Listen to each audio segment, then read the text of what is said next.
Hello guys! So karon magluto na ko kog panihapon na ko mga may guys. So ako na naman mag-isa dito. Today is Monday, so wala na naman si Jusawa. So makapagluto na naman ako ng gusto kong kainin.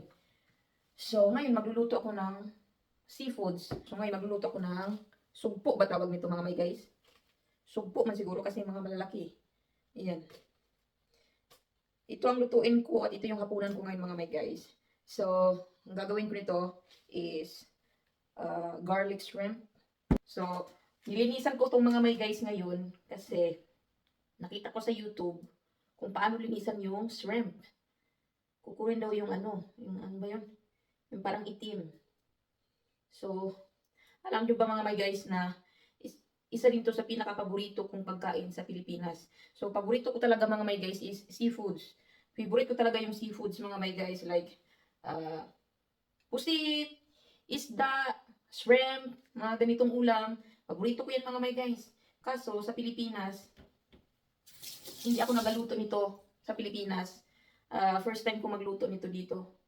Kasi sa Pilipinas, bumibili lang ako mga may guys sa tindahan. At alam nyo na, hindi ako masasatisfied pag sa tindahan lang dahil maliit nga ang serve. Kasi sa mahal man naman. Isa to sa mahal na presyo sa Pilipinas ang mga ganito, shrimp, squids, yan, mga mahal yan, nabilihin sa Pilipinas. Kaya, nung nagtatrabaho ako sa Manila, talagang sa tindahan lang ako bumibili. Pag bumili ako sa tindahan, hindi ka naman masasatisfied mga may guys kasi kunti lang ang serve. Di ba?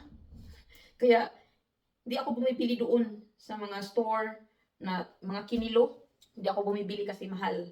Hindi natin afford naman, kaso nag-budget tayo, ganun. Kaya bumibili na lang tayo sa tindahan. Pero hindi din madalas kasi nga, hindi ka rin masasatisfied mga may guys. Dahil, tawag nito, kunti lang ang serve, ganun. Ayan o, ayan o, ayan. Yan daw yung mga dumi. No? Nakita ko dun sa YouTube kung paano siya linisan. Ganon. So, magkakain na naman ako nito ng walang pigil-pigil. Chares. Yung hindi ka mabibitin mga may guys. Maganda talaga pag hindi ka mabibitin. Ayan. So, pagpasensyahan nyo na yung ano ko. Dahil lang ginamit ko yung toothpick ng asawa ko. Pero, malinis to mga may guys. Galing to sa pack. Hindi to gamit. Kasi wala nga akong stick na matulis. Kaya ito na lang. Malinis to ha. Galing to sa pack. Yung nakapack ba na hindi pa nagamit. Yung binili sa tindahan. Yan mga may guys. Oh. Yan. Diba? So, ang lutuin natin ngayon is buttered shrimp. Nanonood lang din ako sa YouTube mga may guys. Kung ano yung mga isasahog nito. Ano yung mga ingredients na gagamitin. Diba? Palaban tag YouTube. First time ko magluto ng shrimp. So, ayan, natapos na. Pero yung iba nito mga may guys, kasi marami siya eh. Ang iba nito is gagawin kong sinigang. Magsinigang din ako para makahigop tag sabaw. Makahigop tag sabaw, di ba? So, magluluto na tayo mga may guys. Magluto na tayo. Ayan. I've seen a lot of change, been through a lot of pain. Some things are not the same as they were a year ago, but all will be okay. I move on each and every day. The past is where it stays, way back a year ago. I've changed for the better this time. I thought I would never be fine. I strive just to say I'm alright. And for the first time in a long time I'm alright. I've seen a lot of change, been through a lot of pain. I think this is ready to serve. A year ago, but all will be okay. I move on each and every day. The past is where it stays, way back a year. Kainan na. So guys, ito na yung sinigang shrimp natin. Sarap naman. Nilagyan ko siya ng talong. Wala man akong sitaw, so ito, Baguio beans to mga may guys. Beans yan. Tapos, wala tayong kangkong, kaya spinach na lang ang ilalagay natin guys. Masarap din naman tong spinach. Parang kangkong na rin yan. Ayan na siya. Ooh. Ang sarap ng ating sinigang. Pakuluan muna natin ang saglit. Tapos, ready to eat! So, ayan guys. Ito na yung shrimp natin. Diba? Parang kangkong na rin yung ano. Kain na tayo.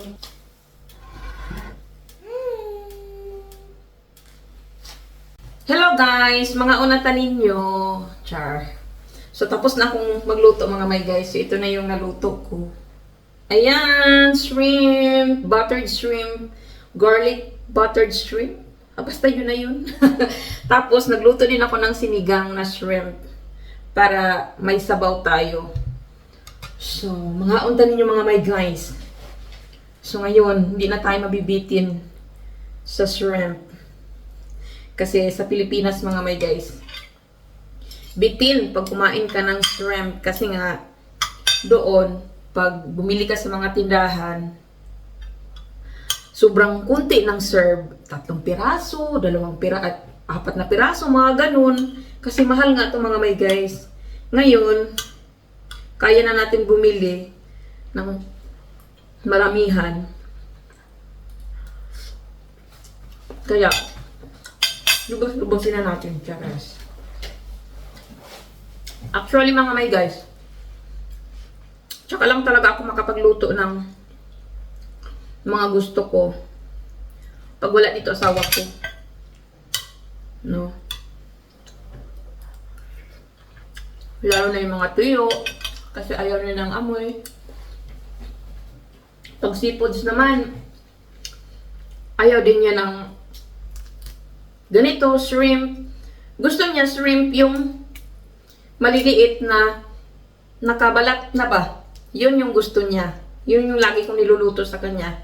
Sabi niya, bakit daw gusto ko ng shrimp na may balat? Anong pinagkaiba daw? Sabi ko, ewan ko kung anong pinagkaiba. Basta masarap siya pag may ganito ba, shell lang ba? Yung parang cover niya. Comment nga kayo dyan mga may guys kung anong pinagkaiba sa walang balat at sa may balat. Yun ang question na sa akin. Bakit gusto ko daw yung may balat? No? Kasi, ayaw kasi niya yung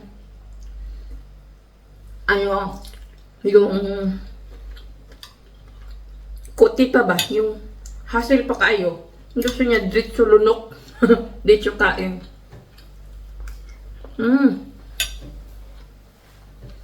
Ang sarap ng ulam ko mga may guys.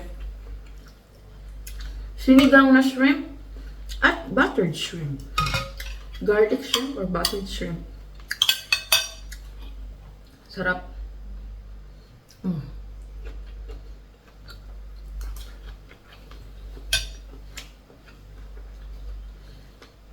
Mahal kasi ito sa Pilipinas mga may guys. Mahal bilhin ang kilo. Dito, mahal din naman kasi ang bili ko nito, alam niyo ba mga may guys, ang bili ko nito sa Asian store, mas mahal sa Pilipinas, syempre, euro dito eh, tapos Pilipinas peso. So, pag i-convert mo siya sa peso, mahal talaga. Kasi ang bili ko nito, 25 euro. So, sa peso, 1,600. Ganun. 1,600. Pero ganito na siya kadami. Ayan, marami na siya. Yan. Sawa-sawa ka talaga sa kain.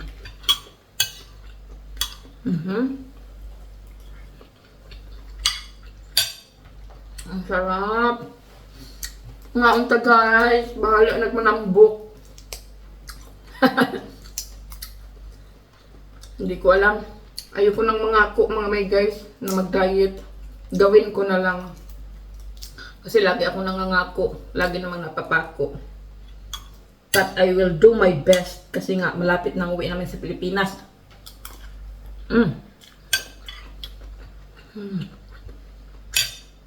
Guys, napakasarap. Sawa-sawa talaga ako nito. Kain muna ako mga may guys. Kain tayo. Sarap magkamay.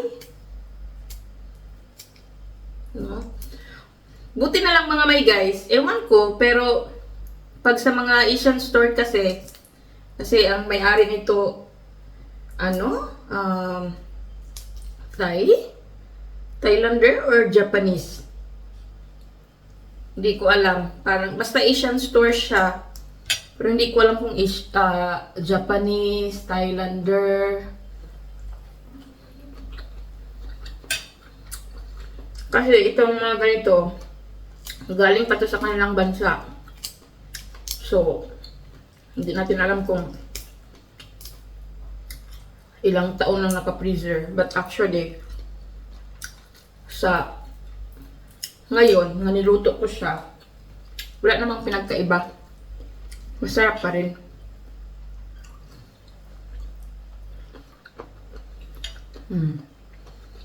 Sarap. Sarap ng sabaw.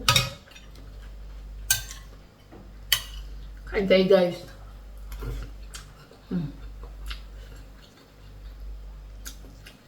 Ewan ko mga may guys, paborito ko talaga yung sinigang.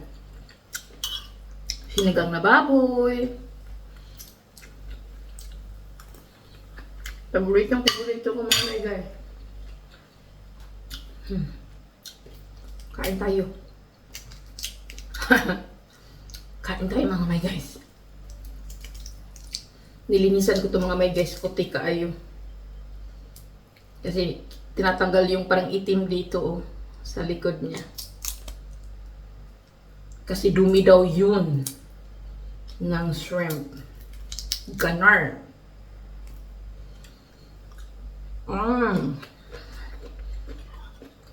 Sarap.